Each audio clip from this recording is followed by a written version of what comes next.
With Donald Trump almost certainly taking a clean sweep of Congress and heading towards the White House, markets have been cautious, thinking that we're going to see an inflationary president that's going to halt the sharp decline in rates that many had been expecting for the year ahead. Well, the US CPI report is ahead of us, and certainly this is going to be key in gauging exactly where we go in terms of inflation expectations and also gauging exactly whether we're going to see continued upside for the US dollar.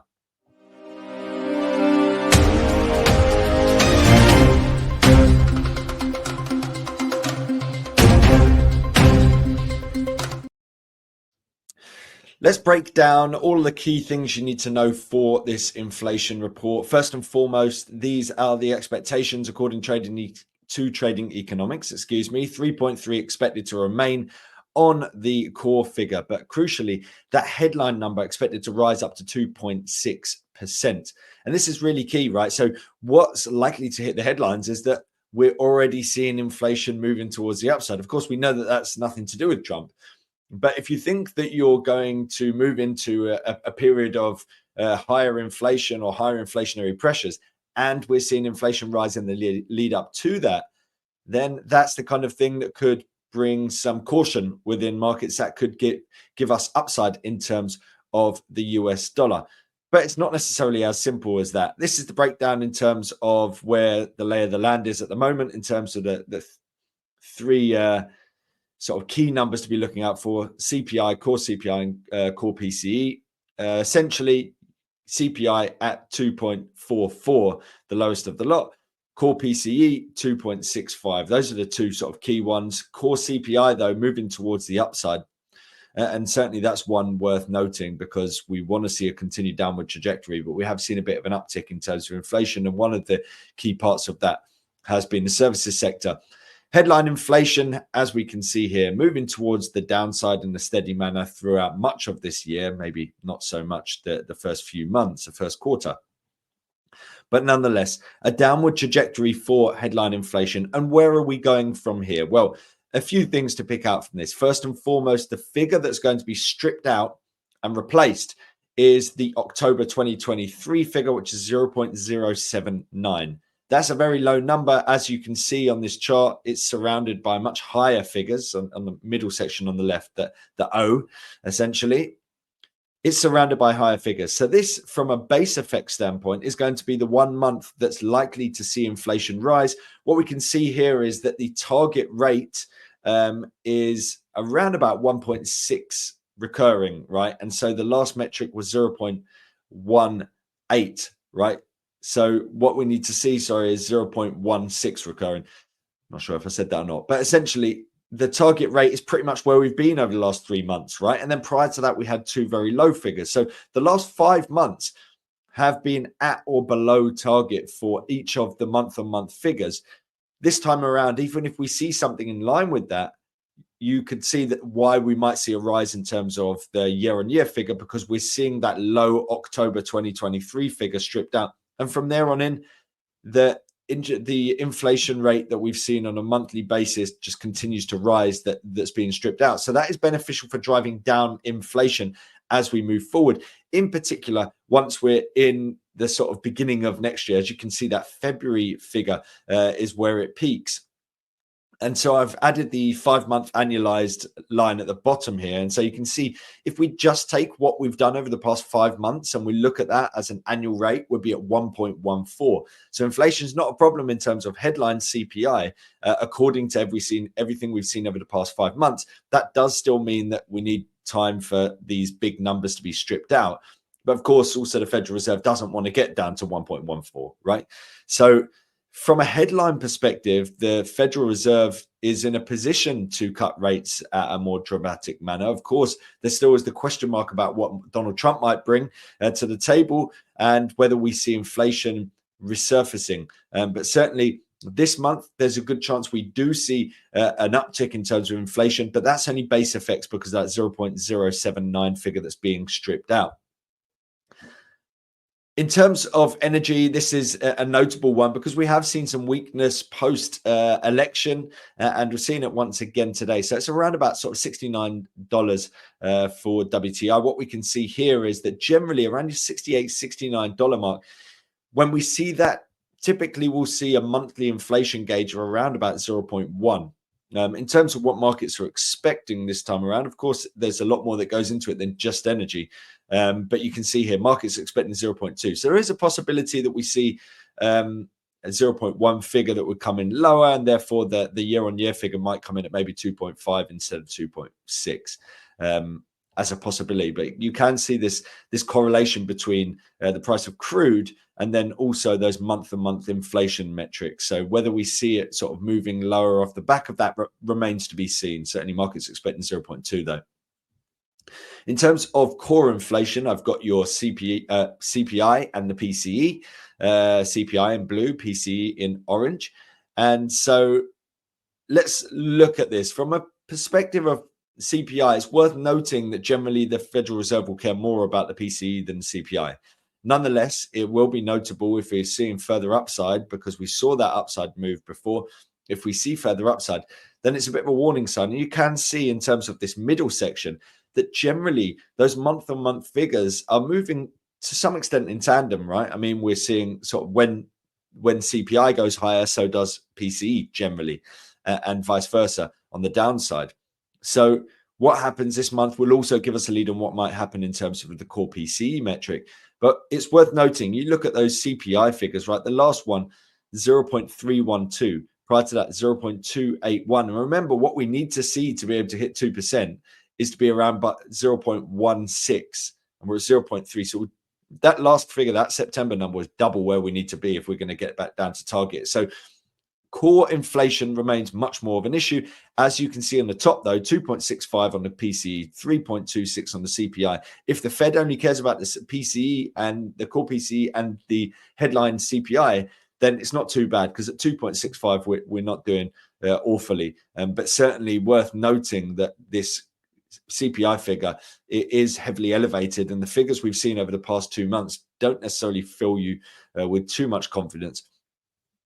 Much like what we did previously, right? You can see that it's almost like inflation sort of got curtailed back in May, and we saw it sort of topped out after those peaks in the first quarter of this year. And so I did a 5-month annualized figure, which essentially has said, where would we be once we've seen all of this chunky stuff stripped out, right? CPI down to 2.4, PCE down to 2.14. So PCE once again in a better shape to get down to target. But also bear in mind, the current trajectory has been towards reflation, right? Monthly inflation moving towards the upside. And certainly if we see it once again, if we see another 0.3 or something like that, it's a warning sign, because we are overheating on that core inflation. Let's go back to market expectations. The core figure expected at 0.3 once again. That's worrying, quite frankly, because it'd be essentially 3 0.3s in a row when we need 0.16 or below.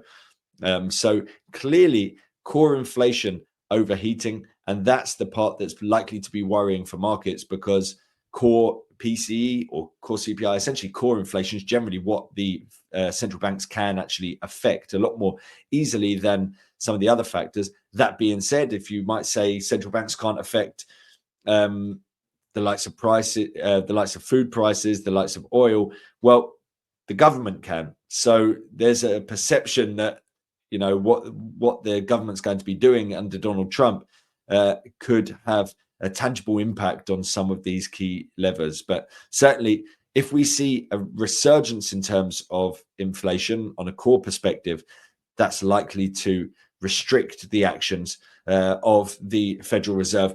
This is a breakdown. It's a number of different ways of looking at inflation, essentially, stripping certain bits out and looking at certain other bits. So core CPI 3.3 moving towards the upside. CPI on a headline number 2.5 moving towards the downside. So that's fine.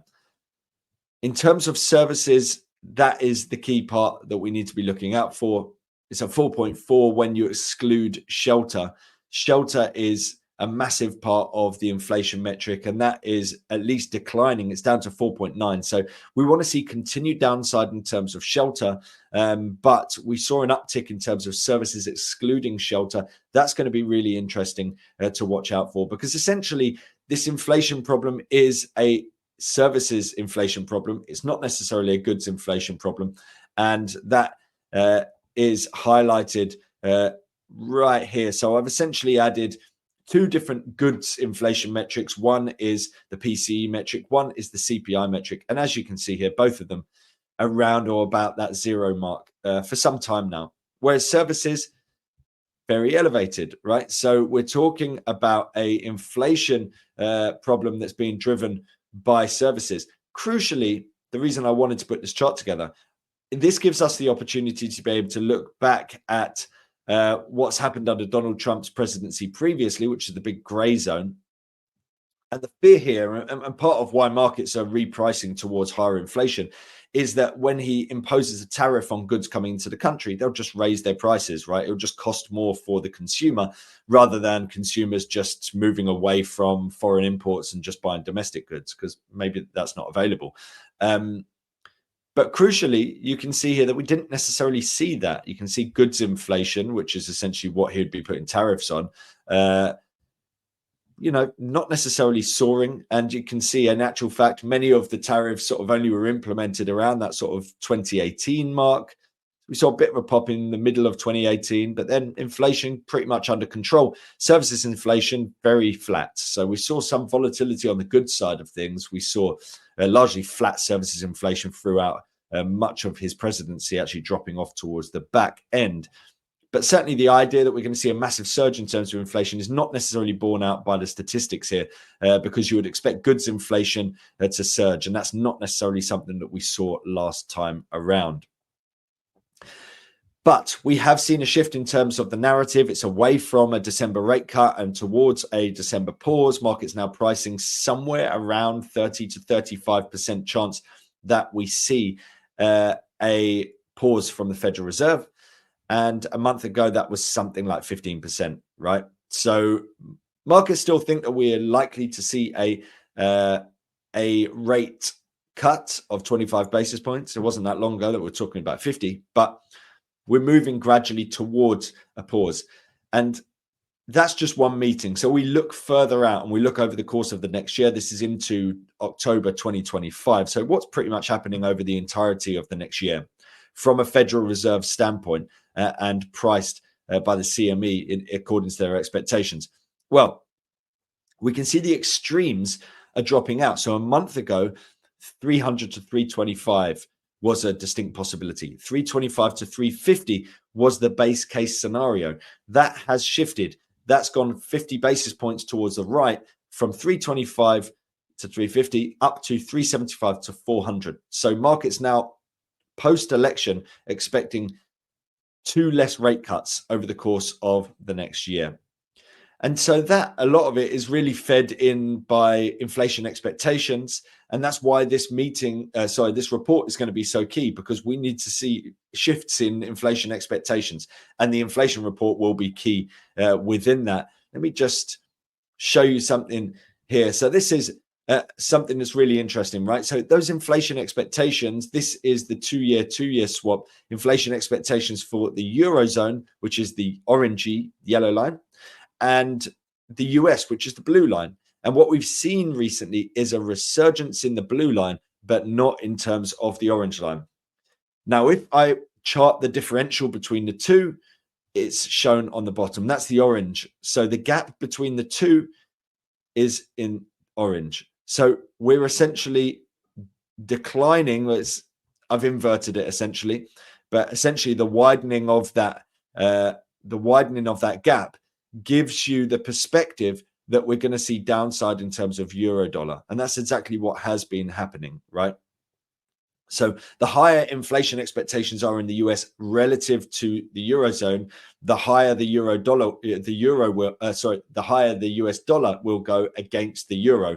And so this time around, if we see high inflation, if we see higher than expected inflation, that is likely to feed into further dollar strength and further euro weakness. The euro is a particularly interesting one at the moment because, for one thing, we haven't really seen any shift in terms of expectations around the ECB's rate cutting pathway, whereas we have for the US. And another thing is that we, of course, have Donald Trump coming into power, and the Eurozone economy is already not in great shape. So the idea that they're going to suddenly start easing off the gas when it comes to monetary policy, it just doesn't seem to be likely at the moment. So markets are clearly pricing the ECB continuing to do what they're doing, and the Federal Reserve to slow the pace of easing. And that is driven by inflation. So that's why this inflation report is so interesting. And that's how this inflation report will impact something like euro dollar.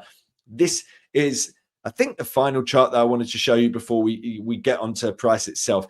And that is the US dollar post-election. I've stripped out those circumstances where the reigning party stays in the White House. And these are all the circumstances where we have seen a change of party over the past, I think it was like the last 8 instances, but this is 5 of them, because out of those 8 elections, 5 of them saw a change of hands from one party to the other.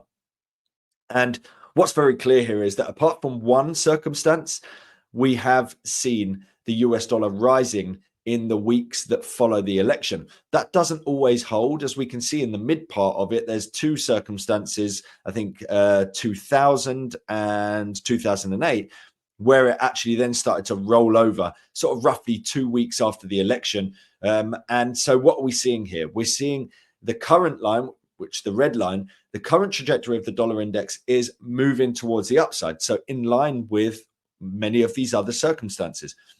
What we need to see for this to stop rising is, number one, positive market sentiment. So we're not seeing haven demand. And that essentially is here, right? Equity markets are rising. But the other one is markets to grow less fearful around what might happen in terms of inflation under Donald Trump. And I've already highlighted that to you, right? So his tariffs aren't necessarily inflationary if you look back at his previous period in power. Another thing that is not inflationary is the idea that he's going to ship 1 million people out of the country, right? If he suddenly pushes the migrants that have come into the country out of the countries, it's less demand. And that is weak for inflation. It's weak for GDP. So there are some things that certainly are worth noting. Also, we're talking about Elon Musk coming in and cutting back in terms of government spending. And when you look at the commentary from Elon Musk, a lot of it is about, we've got a massive deficit we need to bring under control. And part of the upside that we've seen in terms of inflation expectations is that that's fed into expectations of the Federal Reserve, and that's also fed into the bond market. So we've seen treasury yields moving towards the upside. Now, if we do see them cutting back very heavily in terms of government spending, that could ease some of those concerns, and therefore we might see downside in terms of treasury yields, the 10-year and the like, and downside in terms of inflation expectations. Will that play out within 2 weeks like we're seeing on previous occasions? Who knows? But certainly this is notable because near term, the trajectory looks bullish. If we look at, current sentiment around inflation in the US under Trump, and we look at the trajectory of previous post-election periods when the incumbent loses. But we don't necessarily know that that's going to last. But certainly that is something worthwhile talking about for the time being, because I think we're in the midst of that, and I don't think that's about to suddenly end. So this is euro dollar from a wider perspective. This is the weekly time frame, right? So this is the long-term trajectory, and actually let's go on to the monthly. So this is what we want to look at, right? So very clear downward trajectory, but I mean, we're talking about monthly charts. So we're talking about very prolonged periods of different stages within this trend. If I get a trend line and just pop it on the top here, we can see sort of this top end here starts to highlight this recent area as a potential top for euro dollar. If I bring in a Fibonacci, let's see exactly what we came into. It looks somewhere in the middle. So it's a 61.8. Actually perfectly back here. So let's strip the others off. So there you go. So monthly time frame, very clear downtrend. Recent rally topped at the 61.8, consolidated pretty much into trendline resistance, and now we're breaking lower in a meaningful manner, taking out this support level, but heading towards the key support level, which is 106, which is the low that we have here in April 2024. As we drill down into the shorter term timeframes, you can see that breakdown through this near term low, which is 10666. And then we look to the next support level, which is 106. And so we have a very clearly defined intraday downtrend in play here at the moment. I would say that I would expect to see more of the same. You know, my preference is always for a trend to be maintained until we see otherwise. But the key part of it is there are trends within trends, right? So you might say that this is a trend, right? And so you could say, well, we're in an uptrend here, right? You could say we're in an uptrend.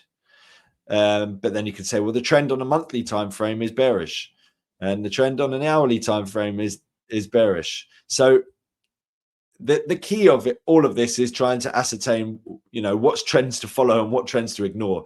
I personally think this downtrend, coupled with the potential topping out around this key area with the confluence of that 61.8, a rally shy of that 61.8, so lower highs, that descending trend line now coming in. If we break through the zone of support, that gives me greater confidence that we're going to see further downside playing out for this market. And certainly looking back at that chart, generally the US dollar does well at periods after an election where the incumbent loses. And right now, markets think that this new president is inflationary by nature. If we see inflation rising on Wednesday, as markets do expect, that could throw further caution to the wind, and we could see further upside in terms of the US dollar. Near-term resistance comes in terms of this swing high, which is here, 1072. Above that, we're looking at this more prominent swing high at 1082. But certainly for me, we've got a clearly defined near-term trend post-election. We're coming into a key area of support, so certainly the ability to break this 106 would just give me further confidence for this move.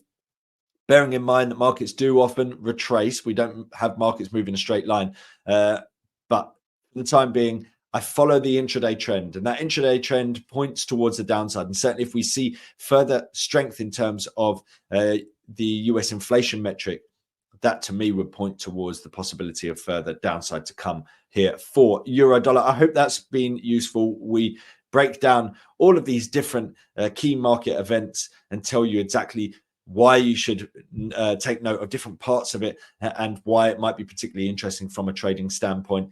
Have a great day. Keep an eye out for this inflation metric on Wednesday, which for me is going to be the most important release over the week.